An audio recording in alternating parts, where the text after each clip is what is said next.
In this video, we're going to be talking about the 6 things that you can start doing to up-level your 2023. This is part 2. In part 1, I shared with you the things that you can start doing to up-level your mindset so you can then up-level your life. And today in part 2, we're going to be looking at a few more practical things you can start to do in your life day to day to refine and really optimize your environment and the way that you live your life to up-level your 2023 and be the best, most awesome, coolest, most successful, healthiest, happiest self. Make sure you subscribe and you stick around for more videos like this, and let's get to it. The first 3 habits I'm going to be sharing with you use the concept of habit stacking. And it's basically the concept of associating a new desired habit to an existing habit that you already have. So the first way I use habit stacking is by doing a kettle clean. Now, hear me out, this is a bit random and I actually don't know if it's a thing, but I started to do this randomly a few months ago and I realized that it was saving me so much time and I kept doing it and now it's a habit. I noticed that I boil the kettle multiple times a day to make myself a tea, to make myself a coffee. And it felt like a bit of a waste of time. So what I started to do was I would put the kettle on and I would start tidying up. And then one day I was like, actually, that's such a good use of my time. So I started to do that more intentionally. I would fill the kettle, switch it on, and I would challenge myself to tidy and clean as much of my kitchen and dining room and living room as quickly as possible before the kettle boiled. Now, when you bear in mind that the kettle takes a couple of minutes, maybe 2 to 3 minutes to boil, and that I'm boiling that kettle at least 4 times a day, if not more, and that when you have a timer on, you can get things done so much quicker. I have made huge improvements in keeping my house clean and tidy simply by chipping away at tidying up the house in those pockets of time that otherwise would have been wasted. Now, this might sound like a really silly, simple thing, but I kid you not. When you're trying to level up and you're trying to feel good about yourself, your environment has a huge impact on your mood, on how confident you feel, on how put together you feel. And having a messy house, a cluttered house, a dirty house does not bode well for the woman who is doing great things and lives in a beautiful house. So this is my way of up-leveling my 2023 by staying on top of my chores, using dead pockets of time, such as when the kettle is boiling. Now, you may not be using a kettle to make your drinks. Maybe you've got a fancy coffee machine. But what you can do is find another time throughout your day where you notice you're wasting time. The point is finding pockets of dead time that you're basically wasting and using it to be more productive, more efficient, which ultimately saves you time and gives you more flexibility, gives you more time back. Following on from this, the second habit I've implemented, which has been a game changer for me, is to habit stack having my first coffee of the day, doing my makeup, and listening to a book on Audible. Those are all 3 things that have now become synonymous of each other. And so my first coffee of the day is literally my favorite thing. It wakes me up. I love the flavor. It's probably one of the reasons I will actually open my eyes because I'm not a morning person. Now, associating that with doing my makeup has been amazing because when I started to work from home, I started to get lazy with that. And I was like, oh, what's the point? I work by myself. On days when I don't see clients or I'm not filming content, I'm not that bothered.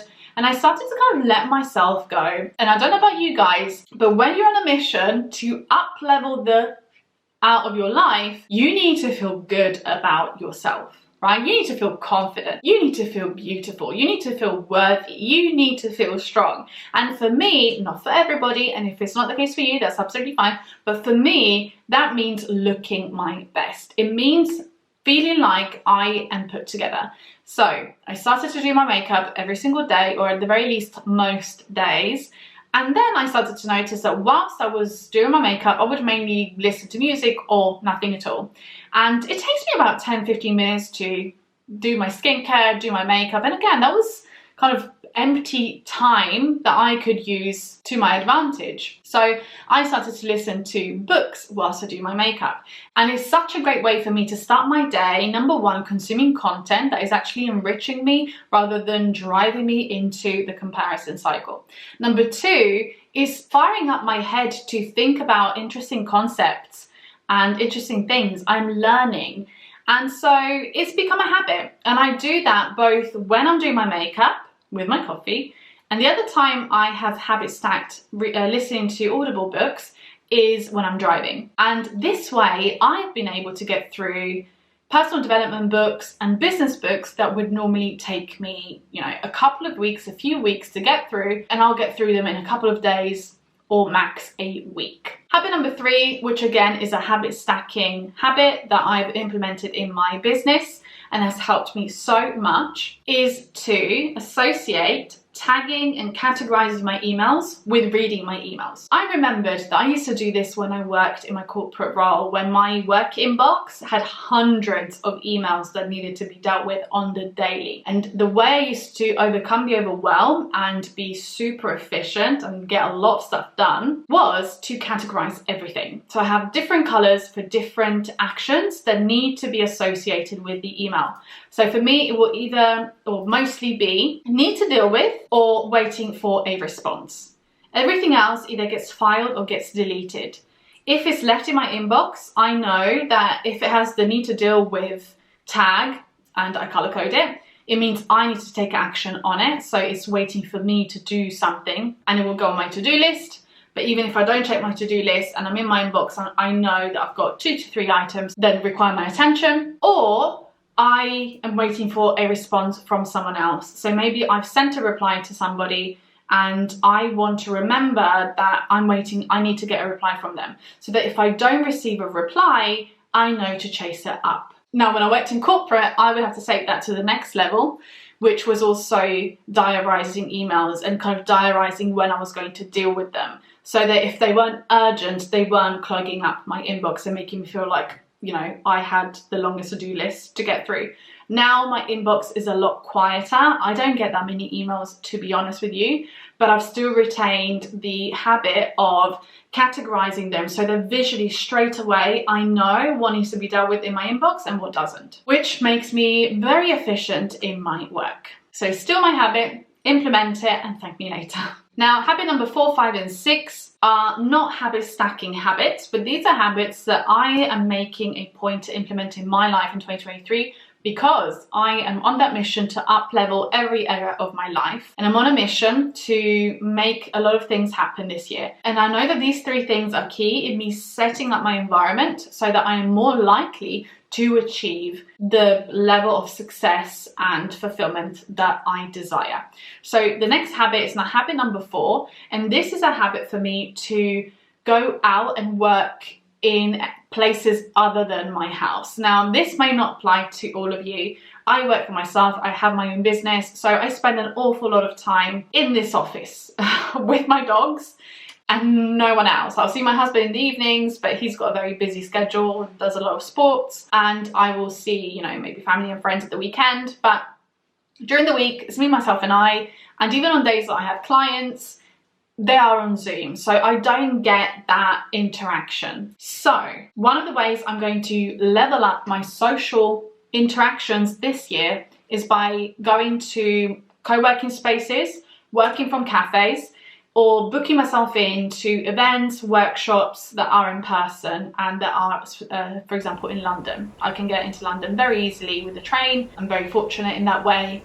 But I want to make it more of an effort to actually place myself in rooms, in spaces where there are other people that are going to inspire me, encourage me, empower me, push me and challenge me to be a better version of myself. Now, you'll know the saying, you are the average of the 5 people you spend most of your time with. And what does that mean? It doesn't necessarily mean that you need to go and change every single person in your life simply because the role that they play isn't one that is going to help you level up, because different people fulfill different roles. So you'll have a partner or friends or family that give you a lot of love, that give you a lot of patience, that maybe you have a lot of fun with. But you have to make sure, and this is very important, that if you are on that mission to level up your life, that circle includes 1 to 2 people that are doing the things you want to be doing, that are inspiring you to do better, to be better, that are making that next level of success tangible and realistic and attainable. So it's really important to curate your social circle. So if you want to up level your life, you also need to up level your circle. Habit number 5, and this is something again I'm implementing myself, so all of these tips are things that I do. I'm not showing anything that I don't do myself. And habit number 5 that I'm focusing on this year is to have a combination of micro and macro to-do lists. What does this mean? It means having the focus on more detailed to-do lists as well as your project work. Let me explain. Let's say you set yourself some exciting long-term goals. The chances are that although you have some of these goals that are really exciting and you're super motivated by, in your day-to-day life, you will mostly focus on the urgent, quick wins. And of course, a lot of those things will require your attention in the immediate future. However, if you only focus on those short-term tasks, chances are that the bigger goals that you want to be achieving are going to be neglected. Let me give you a practical example. So there's a big difference between you creating content for your YouTube, for your Instagram, for your social media platforms, versus you writing a chapter of a book that you have decided you want to publish later on this year. Now, the book chapter is not going to feel like an urgent task for you to deal with until it gets to a couple of weeks before your deadline. So it's important that you make it a priority. And if you only focus on your daily to-do list, the chances are you won't. So what I'm trying this year, and actually I started doing this last year, but I'm making it more of a conscious habit that I'm building into the way that I work and the way that I run my life, is to have a daily to-do list that are the quick wins, that are me creating content, seeing clients, finding clients, and so on and so forth. The things that need to be done now or in the next week. But I will also have a macro to-do list, and these are my long-term projects, and I'll be focusing on one task to do with my long-term projects that needs to be worked on today, because even if it's not urgent, it's very, very important. And last but not least is habit number 6, and this is working with a coach or mentor. Now, I'm not saying this because I'm biased, because I'm obviously a coach. I'm saying this because I am someone who has been and is being coached, and I've had a coach on and off for the last decade. And I can tell you now that during the times I'm working with a coach or with a mentor, I am on steroids.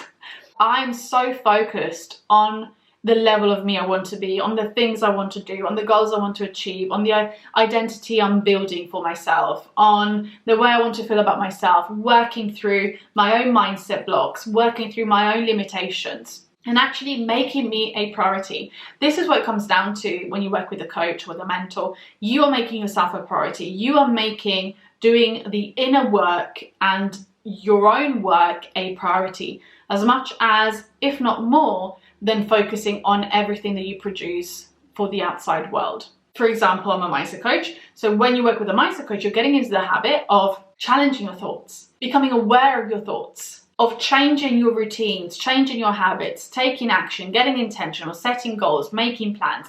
A lot of the things we've spoken about in the previous video. But you carve out that 1 to 2 hours every single week where, come what may, that is your priority. And we often tend to take a back seat in favor of doing things for others or juggling responsibilities.